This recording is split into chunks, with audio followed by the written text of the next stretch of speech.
Hello, Internet! Welcome to episode number 238 of the Comic Watchers Show. I'm Matt, and he's Chad, and sometimes I'm Chad, and he's Matt. But we're here tonight with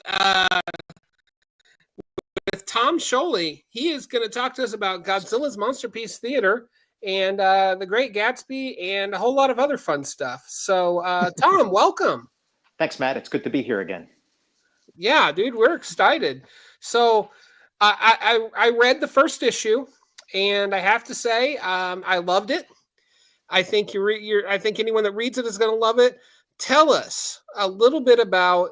Well, first of all, let's back up before we even get into this a little bit. What's your comics origin? How do you find yourself here doing this thing we call comics?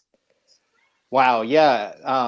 I mean, probably similar to you guys, just growing up with them, just from a really early age, and like a big part of it was just superheroes. I mean, I when I was little, I loved the old Batman TV show and Superman. There'd be reruns of of both of those shows from the '60s and from the '50s, and then the Superman movies, like the Christopher Reeve Superman movies, were still coming out when I was little. So I was just completely absorbed in the whole superhero thing. And then comics were like, oh, wow, here's this thing where I can find out more about superheroes. Because, right. The access to superheroes was very limited. It was just, when, Super Friends was on, or, these rare instances. But if you wanted to have a sort of regular infusion of superhero stories, you just, when you're at the candy store or whatever, there's comic books staring right at you. Absolutely.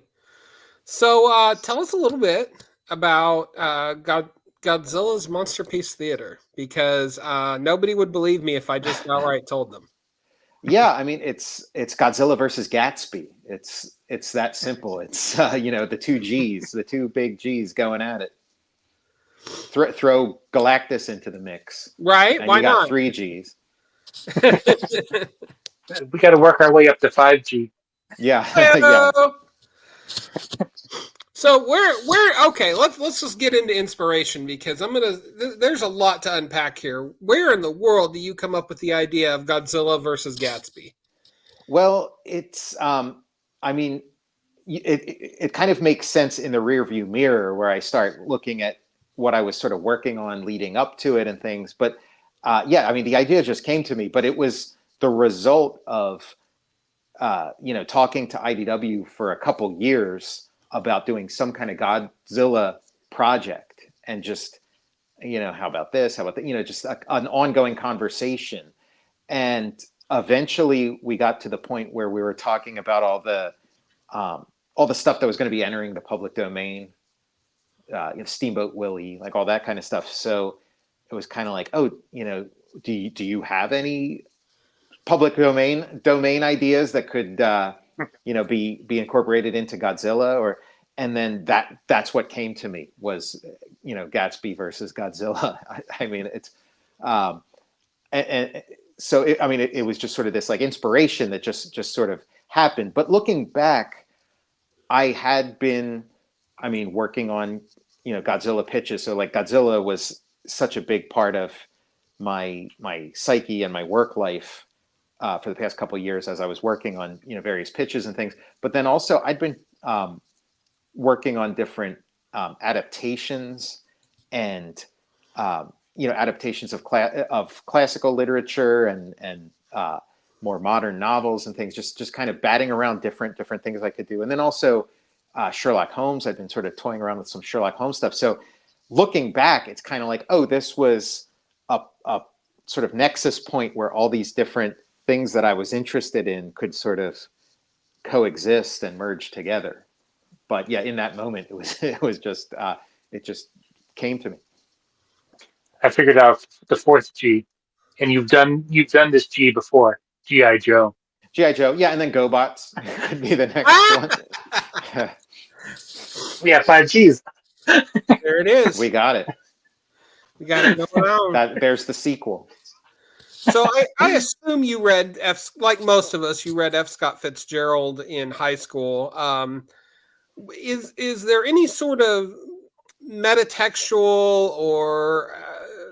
or anything like that connection between why Gatsby himself, the ultimate capitalist, and Godzilla? Yeah, I mean, they're both larger than life. They both are, have the capacity for tremendous destruction if it came down to it. And yeah, there's something about a runaway monster that destroys everything that comes across its path, and sucks all the oxygen out of an area and turns it into nuclear fire. There's you can see a correlation between that and capitalism, or rampant runaway capitalism in the form of Gatsby. Gatsby is a really interesting character, like exploring the novel, getting deeper into the novel, because and again, revisiting it as opposed to when I first read it in high school, all the things that in high school I kind of needed like a teacher to point out, or needed to kind of struggle to make sense of, the book just makes total sense now as a grown up and having lived some life. And Gatsby is has a buffoonish side, almost like there's a ridiculousness to his sort of posturing. Like I feel like if you sort of just like a teenager reading the book, you do kind of get caught up in the flash and stuff like that. But reading it as an adult, it's like so obvious from like his first arrival, just all the deep flaws within that character. So when Yeah. you were, you you know, laying it out, how did I know? Because in the first issue, you kind of a lot of the first part of it is the Great Gatsby story, and then all of a sudden Godzilla shows up. Um, how was it translating, the book to the comic page, which I've known you've done before with like, and you've also done I Am Stan and the Kirby book and stuff like that. So was this different than doing that? I mean, it does. I feel like the work that I did on I Am Stan kind of segues directly into this. I used some of the sort of like tricks and visual shorthand that I used in the I Am Stan book in this, because in the I Am Stan book, the typewriter and the sort of typewriter typeface was kind of a graphic element through there, and so I can take snatches of Fitzgerald's prose and sort of use it in a similar way, or create sort of pastiche prose, prose that's kind of trying to mimic that style. So there's sort of a direct like visual reference. It is funny. It's just occurring to me that just comparing the characters of Stan Lee and Stan Lee, a real guy, but Stan Lee, the character, also, comparing him to Gatsby too, where it was sort of these constructed identities that were partially aspirational and really, at first glance, were very impressive, but then people who had a little more of a discerning eye could sort of see the cracks in it. Did you find anything out when you were kind of relearning and rediving into Great Gatsby? Did you have any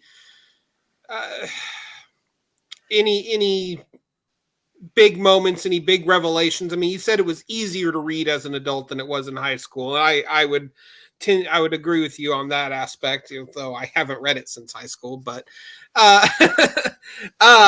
you should give it another read. It's so much fun. Like, it was a blast reading it. When I read it like in preparation for this project, it was such a blast. It's super breezy. Like, it's short. It's quick. It moves really fast. It's funny. The characters are interesting, and yeah, like, you just sort of like I just found that like you just sort of see through everybody. Like it's not like, oh, Gatsby's this very impressive figure, and then as it goes on, it's slowly revealed that, oh, you know, he's not what he appears to be. It's there from the first moment. From the first moment, it's obvious that something about this guy does not compute. It's not adding up, and just all the characters.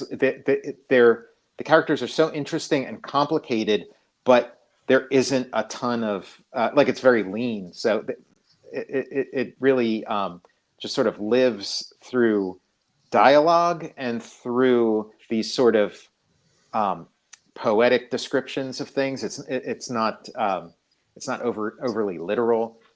It's just like I just loved it, and I think part of it is also I would like to read novels more often, like read them for pleasure, but it's hard to make the time. I mean, I think everybody can sort of relate how hard it is to make the time for something like that. Where you need silence. I mean, there's so many things you can do while Audiobook.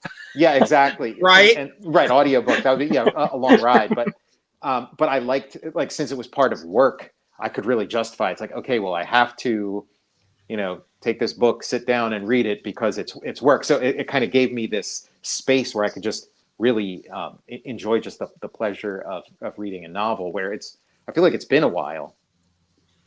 And you're like, there's no Godzilla in here. What the? Yeah, there's one thing that's missing from this book. So there's other characters from literature as well as Thomas Edison in there. Jules Verne, H.G. Wells' Time Machinist shows up. Sherlock Holmes, of course. Did you go back and research those books specifically, or was it a little bit more of a cursory understanding since they're secondary characters? Yeah, I mean, I didn't, you know, I didn't go back and you know, reread all the Jules Verne books. I didn't reread all the like Nemo, like The Mysterious Island, all the Nemo sequels and things. I didn't go as deep as I did with Gatsby. You're right. Yeah, they are peripheral. I did read some, and I have like the Sherlock stuff. I had, you know, done some Sherlock reading not too long ago since I was sort of working on a Sherlock project. But yeah, that pretty much describes it. Okay. And Chad? this just kind of occurred to me, and I may be wrong, but it is almost, I don't know if it's a postmodern, but it's almost like the League of Extraordinary Gentlemen in a way, Sure. as you know, all these other, you know, literary characters come into the picture. Yeah, I mean that would be the closest cousin to this, and certainly an inspiration. I think you know, anytime somebody, you know, gets a bunch of literary characters in a room together in a comic book in sort of a quasi superhero form, it's League of Extraordinary Gentlemen. You're thinking of that, and I remember when that book first came out. I remember the years leading up to it coming out. It was something that Alan Moore had been talking about for a while in interviews before it eventually saw print. And initially, like, it was called the League of Extraordinary Gentlefolk because it wasn't just men; it was men and women. But then when the book came out, it was the League of Extraordinary Gentlemen, and it's like, oh yeah, that makes sense because of the sexism of the era. That of, you know, gentlefolk would be a little too progressive in the Victorian era. So yeah, and then even going back further, I remember reading like the saga of the Swamp Thing trade paperback collections of Alan Moore's Swamp Thing, where he's talking about you know, comparing like what if literature was like superhero comics, where the you know, Dr. Frankenstein kidnaps one of the Little Women and Sherlock Holmes has to solve the case and stuff. So it's that certainly is an influence here, and it's you know, it's been a number of years since that came out too. So it's almost like when Alan Moore is sort of referencing the Avengers and the X-Men and the Fantastic Four by way of League of Extraordinary Gentlemen, it's like his League of Extraordinary Gentlemen is almost as old as those things were when he made that. So Right. the timing seems right for that kind of tribute. You mentioned that you had already been kicking around the Sherlock Holmes project, but what about the other characters? Was there a specific correlation between them, Gatsby, and Godzilla, or are these just characters that happened to pique your fancy? Yeah, I mean, it when you're writing it's you know, you just characters just enter and things just arrive. So they sort of like every single one of them sort of just arrived in the telling. It wasn't like, oh, you know, looking at like a list of, oh, here's something. It's just like in the tell. It's like I had this image of in my mind of Sherlock Holmes with his magnifying glass standing in a giant Godzilla footprint, like that. Just, you know, that was sort of, you know, when Sherlock first came on the scene for me in the story. So and Dracula, I mean, I guess all like even like Dracula, I'd been sort of working on Dracula stuff too. So it's almost like these are you know, these are my cast of characters. These are like my repertory company or something. All these characters that have been waiting in the wings for like the right moment, and then this is the moment where they all coalesce. And of course, it's going to be around Godzilla, who's just got this massive gravity to it. Did you find any parts of The Great Gatsby harder to translate to the comic book page than others? Yeah, sure. I mean, just a lot of the subtlety. I had to simplify things a lot too. There's characters that don't show up, and and there's, you know, sort of, you know, different like layers of things where it's like I'm not gonna. I mean, one of them being Daisy. Daisy has a daughter in the novel, and I think it is kind of part of the story that Fitzgerald's trying to tell, that this daughter is almost non-existent in the story. Daisy has a daughter. Like I had forgotten that he had a daughter, you know, until I reread it. That she had a daughter until recently, but yeah, she has this daughter that's just barely in the book, just barely in her life, and so as of I'm still working on the series, but I don't know that the daughter's ever going to show up or be referenced, because it's just like an extra layer of stuff that it's almost like one wrinkle too many, at least for the story I'm telling, because I am sort of taking those themes and things and translating them into an adventure story. So it is, you know, that sort of classic, you know, Marvel Comics formula, that classic superhero formula of these interpersonal dramas and then some sort of, you know, cosmic drama or some melodrama they have to engage in, that sort of combination. So Godzilla is sort of filling, you know, and some of the other sci-fi and fantasy elements are sort of filling in that, and then the story of Gatsby and a couple other things are bringing that human drama to it. You know, in film, we've got a little bit of a Godzilla renaissance going on right now. What with Godzilla -1, Godzilla versus Kong, the middle of the earth, or whatever it was called. What's your connection to Godzilla? Did you grow up on those movies similar to as you did to superheroes? Yeah, I mean, I like all that. Like this moment that we're in of Godzilla, I'm all in. You know, I've seen all the movie, the sort of I don't know what you would call it. The there's like sort of the one universe, the Monsterverse, I guess they call it. Yeah. Like I'm into those, and then Godzilla -1, I absolutely adored. I just, you know, was blown away by that, and then just, you know, some of the more recent Shin Godzilla and some of the other Shin movies that aren't exactly connected to Godzilla, but and yeah, when I was a kid, that was all over TV. I watched the Godzilla Saturday morning cartoon. That was still running when I was little, and then and I loved that. That was like a big connection to Godzilla. And then in the afternoon, you'd have these. I forget which channel. It might have been thinking in Philadelphia. It might have been like channel 48 at first, and then maybe they moved over to channel 29. But they had Creature Double Feature. I think they would run them on Creature Double Feature. But the Godzilla was just like, you know, part of like weekend afternoon TV. And again, you know, at that age, all this stuff is so magical. And you're also like, as a kid, I don't remember ever just sort of sitting down and watching something from start to finish. It would kind of be on the TV. You'd run out of the room, do some other stuff, come back in. So it's like, okay, there's Godzilla doing his thing. It's crazy. And then maybe it cuts to one of the subplots that doesn't involve Godzilla. And then it's like, okay, I'll run off and do something else. But yeah, Godzilla was always there. And then, of course, that something that I always wanted as a kid was that giant Godzilla toy. which like the older kids would have. That was before my time, but that giant Shogun Godzilla, and just Yeah. you see a toy like that, and that's going to make an impression. I mean, I think people had similar experiences with the USS Flag from GI Joe. Like, just when you see this giant, you see this giant mass of plastic, and you can't even, because you're accustomed to like these little little GI Joe guys or little Star Wars figures or something, or He-Man or something, and then it's like, whoa, I didn't know they made toys that big. There's also the Cobra Technodrome, so Mm-hmm. Yeah. it's No, absolutely. I know we had a local channel. It was KOCO, Channel 34. Probably part of the same chain of affiliates as yours in Philadelphia that would run those creature double features. And that was absolutely my gateway to Godzilla, King Kong, Mothra, Rodan, all that crazy stuff. Some giant ant movies. So yeah, giant monster movies, kaijus were part of my formative years. Yeah, And Gamera was in there too. Gamera, Not yes. related to Godzilla, kind of like the DC and Marvel or something, but Gamera was in the mix. Yeah, most definitely.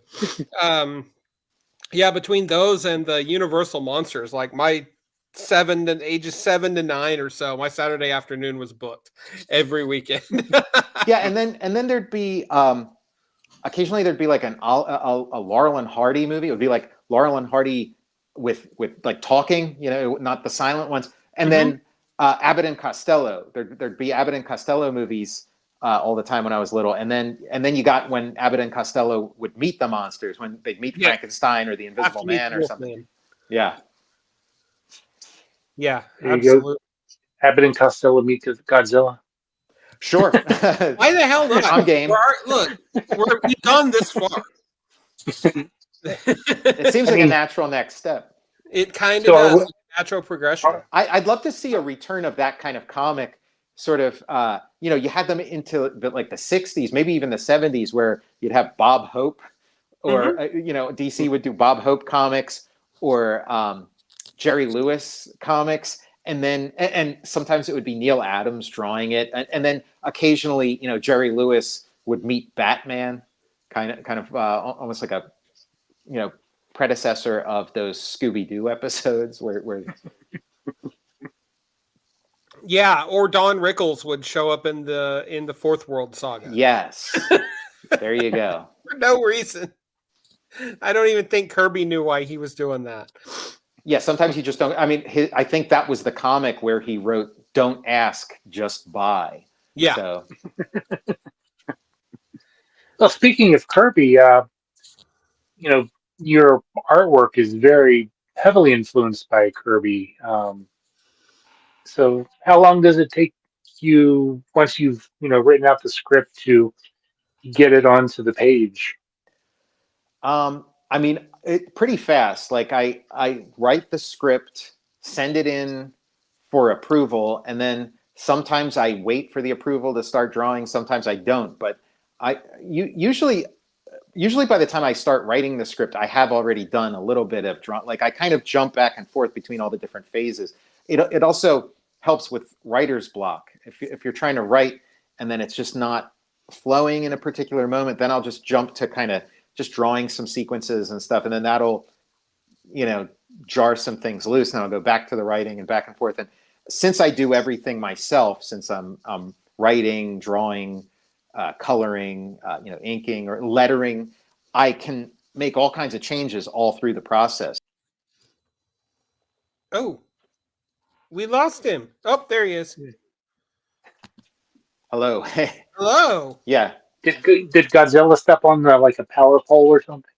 Yeah, maybe. Yeah. Godzilla's somewhere in the area. I got Godzilla right over here, just off camera. I was worried for a moment that was all due to me, but because no, I think maybe I smacked this wire or something. I don't know if that did something.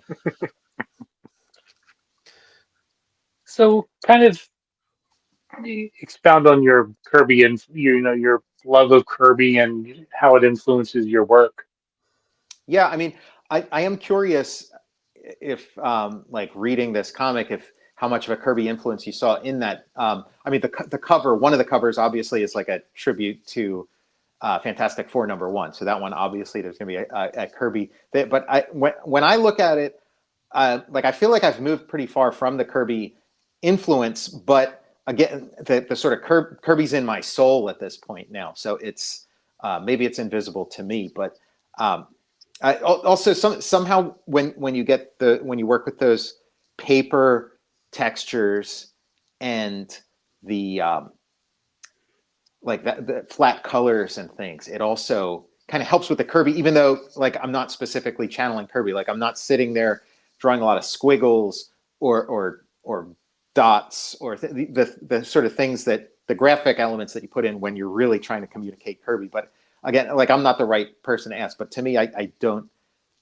see as much Kirby in this one. The last thing I did where I kind of see a lot of Kirby was probably Transformers versus G.I. Joe. There was a lot of, and some of it was like very specifically, deliberately, like Hasbro really wanted, as much Kirby as I could bring to it. And there's varying levels throughout that. But that was sort of the last time I kind of intentionally tried to bring some Kirby, and then it got less. And then even like working on the Fantastic Four, sometimes I was referencing like an actual Kirby drawing, but the the style, like when I want to do full on Kirby, to me it's like, okay, here's full on Kirby. But yeah, I feel like there's less of that in this issue, but again, in this comic, but again, I am starting to think like Kirby, and so that, like, you just can't help it. Like once you've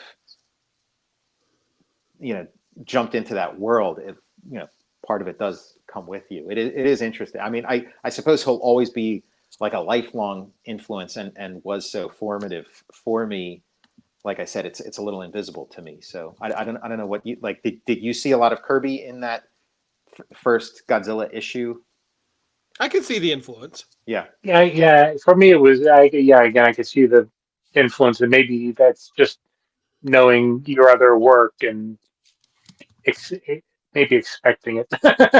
Right. Yeah. Like it's you like you bring it there or something, like I Yeah. don't know, thinking of the like the Da Vinci Code or something, where they're like, everybody thinks there's a chalice on the table in the painting of the Last Supper, but it's not there. There's not a chalice. So maybe it's like that. But yeah, it's again, like I'm more than happy to wear my Kirby influence on my sleeve. So.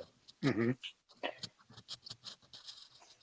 And yeah, you know what? The storytelling is like this type of story. I don't think would exist in the form that it exists without Kirby. Like that just that idea of a bunch of adventurers, like a bunch of people, some of them just ordinary people getting together to go on some kind of grand adventure that takes them like where you just would never expect, and then has this strong graphic identity and centers around interesting action sequences or fight sequences. Like Kirby really had such a huge influence on that across media, not just comics. What are your earliest memories of reading Kirby in comics? Yeah, that's it's interesting. Like I'm trying to think. I mean, my earliest exposure to Kirby was through Saturday morning cartoons, because when I was little, he was working in that field. So Thundar the Barbarian made a huge impression on me. And then and some of the Super Friends episodes. And then there's a season of Super Friends where, as far as I know, Jack didn't directly work on it, but they were using fourth world designs and elements and vehicles and things that Jack had designed, in his comics and for the toys. And it made an impression. And there was this like very strong visual identity that I didn't have a name for, but there were certain characters, there were certain like ways the eyes looked, or there's a character in Thundar the Barbarian called Gemini, and he has this sort of like kind of this like helmet thing and eyes that shoot lasers, and it was like, okay, whatever that is, I like that.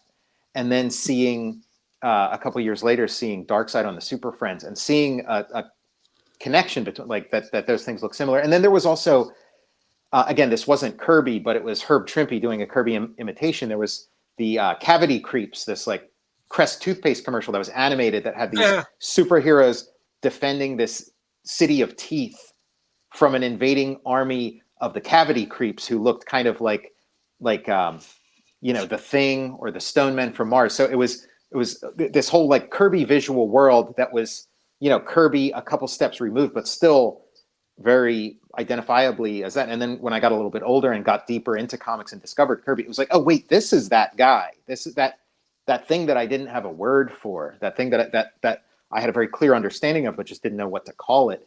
That's called Jack Kirby. Yeah, and then it just went from there. Chad? So, getting back to the Godzilla, Great Gatsby, are we going to be seeing any of the other kaijus making a cameo appearance, or is this going to be? Not, don't ruin anything. But Well, is there the possibility? I mean, there are. I could say there are other monsters that haven't been named or haven't been identified, but I did. I mean, prior to working on this, I did sort of on spec. I did a whole huge Godzilla story that was much more of sort of like a Godzilla's greatest hits, where it had just every character, like every King Ghidorah, and just every, like, in this massive like mega narrative. And I posted it online and did some videos about it on the Total Recall Show, my YouTube channel.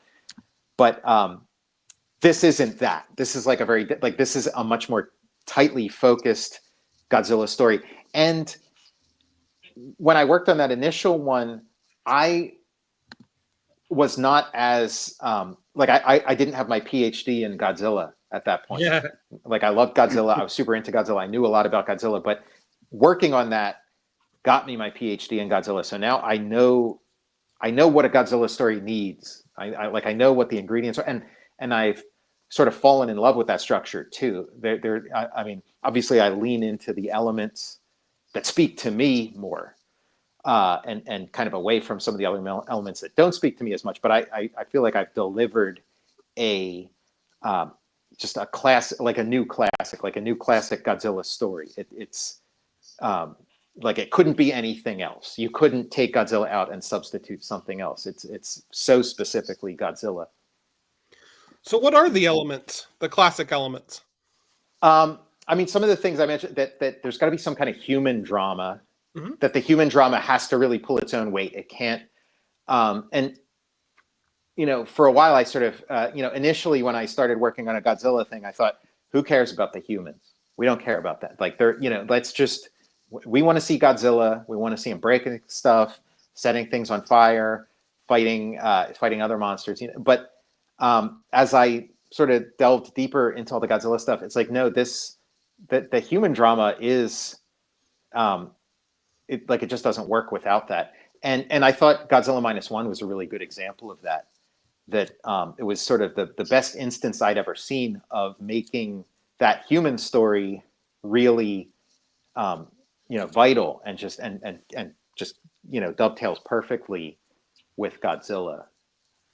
I mean, there's some other ones from the classic era where you do get caught up in the story, but yeah, Godzilla -1. I mean, I think that's what everybody is responding to from it. Yeah, I can see that. And it sort of to me has the opposite impact of the first MonsterVerse Godzilla movie from, I think, 2014, 2015, one of those years, because to me, like, the human element of it just sort of was there, and it didn't really, it was almost like it was there simply to be there, and it didn't grab me. And then you come over to Godzilla -1, and there's this incredible story happening, and oh yeah, Godzilla. And it's just, yeah, there's just this perfect balance of human element and, oh God, Godzilla. Yeah, and that I was sort of the impression for a while that the non-Godzilla stuff in a Godzilla movie is purely there for budgetary reasons, that you can't fill up an hour and a half or whatever with just Godzilla effects, even though, it's relatively economical, the sort of guy in a suit, and it's so beautiful, but it's like, no, I'm disabused of that notion now that like, no, it doesn't, you could have an infinite budget, but if you don't have that stuff, it's not Right. Godzilla. Right. So, what about the Marvel Godzilla comics from the '70s? Did those ever touch your fingers, or have they influenced you in any way? Yeah, more recent. I mean, I was aware of them as a kid, but I didn't read them, and they seem a little bit connected to the cartoon which was coming out around that same era. It's a bright green Godzilla, which I really liked. I really liked that bright green Godzilla, and but yeah, I think I only really started reading them and collecting them. I have pretty much the full run. I think if I'm missing anything, I might be missing the final issue, but just they're delightful. They're really fun. They're fully enmeshed with the Marvel universe, which is always fun for like an early licensed comic. The first issue has Nick Fury in it, and Yeah. then it sort of hands off. Dum Dum Dugan sort of becomes the Godzilla point man. He becomes like the ongoing Godzilla hunter, the guy who's chasing Godzilla from the Shield group. But Nick Fury is sort of there at the beginning to kind of be like, oh, this is a real Marvel story. This is and then the Avengers show up pretty early, and the Fantastic Four, Devil Dinosaur. I wish that they had used some of the other kaiju. I guess they just had Godzilla, and then he would fight these sort of very, very generic monsters. Mm-hmm. I kind of wish that okay, if they didn't have access to some of those, Rodan or King Ghidorah or something, I wish that, how about some of those old Marvel monsters? Let's Yeah, bring in that some would of be those. But I don't think any of them came in. Devil Dinosaur was the closest, but yeah, so much fun, and just on that pulpy newsprint paper, and it's Herb Trimpe art, and I think Doug Munch I believe so. Yeah. writes. I don't know if he writes the whole run, but I know he writes some of them, and yeah, it's just it's so great because that was just sort of a junky run of the mill Marvel comic of that era, but it's amazing. Like a junky run of the mill Marvel comic now can't hold a candle to like what Marvel's junk was back then. It's just Right. it just so much fun. Yeah, it doesn't quite tickle the fancy of the imagination like the old school stuff. Mm-hmm. So, chat. I know last time we talked to you, or you were in the middle of a Kickstarter for which something. Help me with the name so I don't screw it up. Yeah, So it was called Witchman. Yeah. okay, how did that turn out, and is there going to be any more your own creator stuff? Yeah, it was a successful Kickstarter, and I mean, I do plan on doing other crowd-funded things. The crowdfunding, like, it's so exciting to have that avenue, because it was something that was sort of quirky, and I was really excited about, but I didn't know, how to really get something that sort of quirky out there, and so then crowdfunding was like, there it is. So I have a million quirky, odd, comics that yeah, the next time I have a lull, because it was a lull. I had done the Stan Lee book, and then I did the Jack Kirby Star Warriors at Image, and then I just didn't have anything lined up. Like, I didn't have any kind of job lined up, and so I just had this time, and I thought, well, now's the time to try crowdfunding and just see how it goes. And so now that I've done it, I know I can crowdfund other stuff, other projects. If I do find myself, like, I sort of ran that campaign, and then just as it was time to start like mailing stuff out. Then the Godzilla thing happened. Godzilla was greenlit, so I was like, okay, yeah, let me mail these out, as quickly as I can, so I can get to work on Godzilla. Go with the soup next time. That way you don't have to do any of that stuff.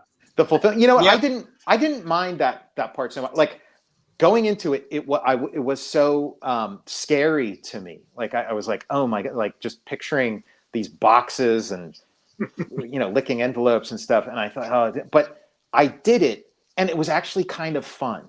It was like every night I just set aside this block of time to do this mindless, repetitive work while I watched something on TV. Just put something on TV, and then occasionally, people would be like, "Oh, can I help?" And then it would kind of become like a little bit of like a social get together, and it was very fun. So I really don't mind that aspect at all. The postage killed me. Like the postage was like, oh man, like I gotta do this differently next time as far as postage goes. But yeah, I didn't even mind like the multiple trips to the post office was actually kind of fun too, because I got to know the people who worked in the post, like, and they were like, oh, there you are. It was like, yep, I'm here again, and I chose a post office. Guy. Yeah, exactly. Yeah. They're like, what are these things? What are these things you're mailing? Oh, it's a comic book. So, okay. Oh, I was going to say, did you say that? Do you have any other Kickstarters kind of in the works, or? I mean, I haven't launched any. I haven't announced any, but I mean, I have a bunch of candidates, and one that I've sort of finished like the work on, but I wanted to put out like a color version of Myth of Eight Opus, which was the first comic I ever did. It was the one I won the Zero grant for, but it came out in black and white all those years ago. So that might be the next one. I mean, I do like the idea of new material, of sort of leading with new material, but that whenever I'm ready, whenever I have the time, that'll be one I could launch. I have a comic that the working title is Princess that I did a bunch of years ago that I'm super proud of. Like I have all these comics that are either finished or near finished or just close enough, and then a bunch of other ideas. So it's just a matter of which one next. And any more ideas for books like the Kirby History or the I Am Stan? Yeah, I mean, I feel like I probably have like one more of those in me, and it's Rob Liefeld, isn't it? Right, Rob Liefeld. That would be a good one. And actually, that would be an interesting read. Yeah, yeah. I mean, I think Rob, he's still like I think he could do that one himself. Jack Kirby and Stan Lee were both gone by the time I did their books. So, but yeah, Rob, has a bunch more pages in him. So that would be a pretty cool story. I mean, I think everybody who's done, something in comics, I'd love to read their autobiography in comics form. So, yeah, sign me up for that one. Right on. Right on. So do you have anything else in the pipeline with either of the big two, kind of like Fantastic Four Grand Design or anything outre along those lines? Yeah, I mean, that sounds like fun. When I worked on Fantastic Four Grand Design, I thought, okay, this is like the only Fantastic Four comic I ever want to, like, this is all the Fantastic Four I have in me. I'll do this, and then that's it. And then as soon as I finished it, I was like, oh, I want to just do Fantastic Four comics forever.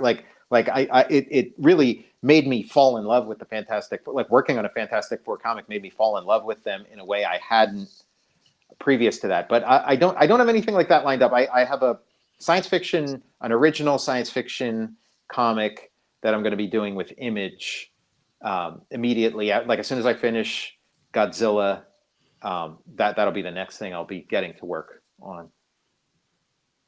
And what's the release time frame for that? Sometime maybe next summer, or? Yeah, I'm not sure. Like I think I have to turn it in. I have it written on my calendar somewhere, but I have to turn it in at some point in 2025. So, okay. Which is fun. 2025 seemed like science fiction. It seemed like this impossibly. When I agreed to this thing, it It seemed like impossibly distant into the future, and now it's like, oh, it's going to be 2025. Yeah, we're knocking on the door of 2025. Mm-hmm. Yeah, it doesn't sound as absurd to be like, oh yeah, I was kind of proud of myself, like, oh, I have a project lined up for 2025, because usually it's like this stuff just kind of happens at the last minute and kind of falls into, but it's like, wow, I'm scheduled out into 2025. Isn't that great? Yeah. So I take it you're a big Fantastic Four reader. Have you been reading any of Ryan North's stuff? Because he's been doing a lot of different things with that title that, or it's very new for I the Fantastic Four. I really liked Ryan North's writing on the Squirrel Girl. Squirrel Girl, I thought, was one of the best like modern superhero comics of its era. I was very very impressed with Squirrel Girl. It was just a ton of fun.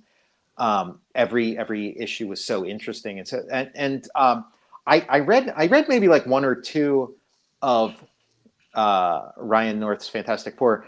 I forget what issues. I mean, probably like the first issue that he did, and maybe one of the other ones. And I didn't connect with it the way I did with Squirrel Girl. The artist, I'm trying to remember the name of the artist on Squirrel Girl, because the art was like a big part of the appeal too. I think on Squirrel Girl, Erica Henderson did a lot of Henderson, yeah, that's it. Erica Henderson. I really like that team on there. And yeah, I read the Fantastic Four. It was good, but I didn't kind of connect with it the way. But I've heard that it's only gotten better as it's gone, like that it's gone into some really interesting place. So I'll catch up with it at some point, I'm sure. Yeah, I've been a big FF reader for a while, and I've never read a run like this. So okay. if nothing else, take that away from this conversation. Yeah, I've seen some of the Alex Ross covers, and they look interesting. So I mean, I'm intrigued. It's just hard to it's hard to find the time. Alex Ross. Yeah, right. What are some other books that are going on right now that tickle your fancy? Yeah, that's man, that's a good question. I'm trying to think. I mean, because I've made some recent trips to the comics shop. I usually get a lot of back issues and stuff. Yeah, I mean, there was yeah, again, most of it's just like stuff that people have recommended, and then I bought it and then just haven't had a chance to read it yet, because I heard there was like a real good Batman, like science fiction. Maybe it was Rick Remender writing it or something. Or was it Off-World? Yeah, Jason Aaron. Maybe. Jason Aaron. That's it. Yeah. So I heard good things about that, and so I bought it. I have them. I haven't read them yet. Yeah, I'm trying to like I haven't really been connecting with like comic book store stuff in a while. It's been like, I feel like 10 years ago was kind of like a golden age. Like it seemed like there were so many great things happening in so many corners of just sort of like Wednesday comics kind of stuff. Like, and like Walking Dead was still going on. There were just like a bunch of different things that were happening, where now I just, and maybe it's just me, but I just don't feel as connected to like, I don't, when I go to the store and like nothing's really jumping out at me. I did, I mean, speaking of Walking Dead and stuff, I did check out the run of Transformers by Daryl Warren Johnson.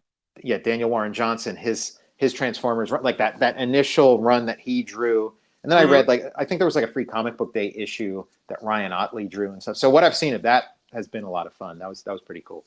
Oh man, yeah. He anything Daniel Warren Johnson does is an automatic buy for me. Yeah, he's really, yeah. It's a really nice body of work. Yeah, I picked up that wrestling power bomb. Do a power bomb comic, and I didn't read the whole thing, but what I've read of it is really good. So yeah, he's definitely. He reminds me a lot of you in the sense that you're both very iconoclastic, and there's not really anyone else out there doing stuff like you. So you're in good company, my friend. Oh, cool. Yeah, no, that's good to hear. Thanks. Yeah, and yeah, we both did kind of off the beaten path approaches to Hasbro stuff.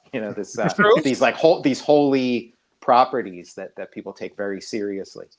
that there's room for different takes on, and that you can take this stuff really, really, really seriously, but also kind of have fun with it at the same time. Yeah. I think reading your GoBots made me actually enjoy GoBots. It did the same thing for me. I mean, I grew up with GoBots, but it was one of those things I sort of like, left in my childhood largely, but it kind of like now I buy GoBots. Like if I see a GoBot and it's not too expensive, I'll buy GoBot. And I kind of, I sort of fell back in love with the toy too, because I kind of got it in my head. The cartoons, like the lore surrounding Transformers, is just so amazing. So superior to what the lore was of the GoBots, that I kind of that transferred over to the toys. I thought, oh, the toys are just junk, and the toys would get sort of a bad rap, but they're actually the old Transformers toys aren't as great as you remember them, or as great as they're made out to be, and the GoBots toys aren't as bad either. And some of the Super GoBots are actually kind of cool.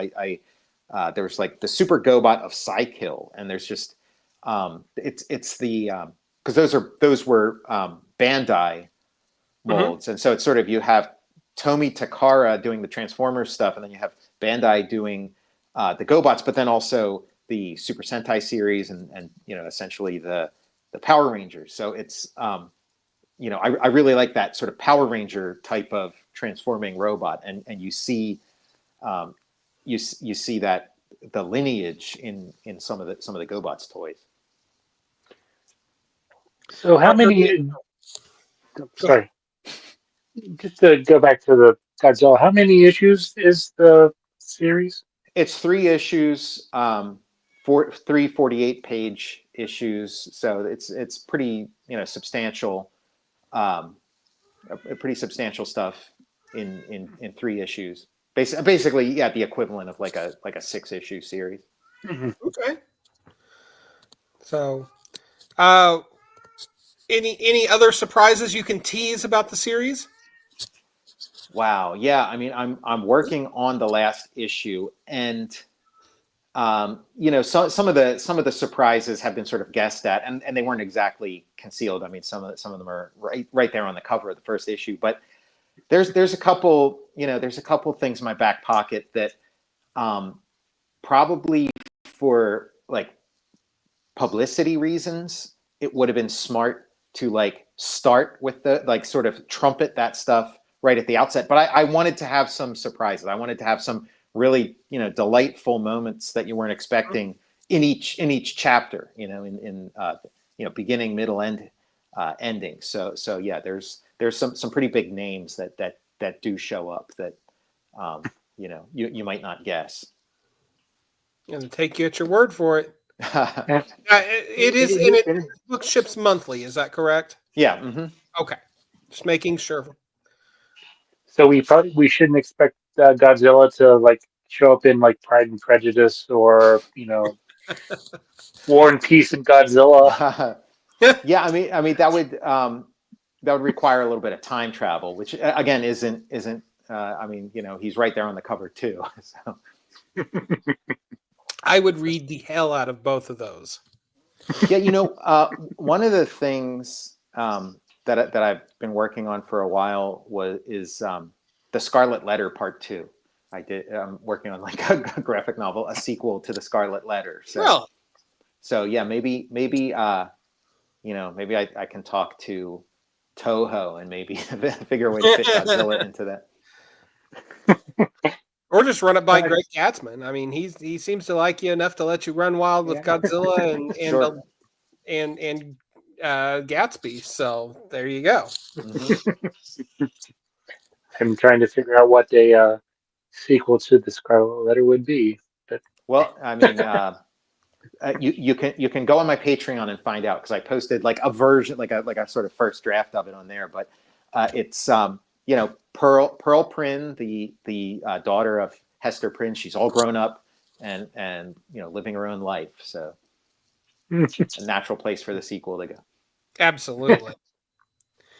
So, Tom, where can we find you on social media? At Tom_Scioli on Instagram, at Tom Scioli on Twitter. You can check out my YouTube channel, The Total Recall Show. I think that pretty much covers social Okay. media. Tell us a little bit about the Total Recall show. Yeah, definitely.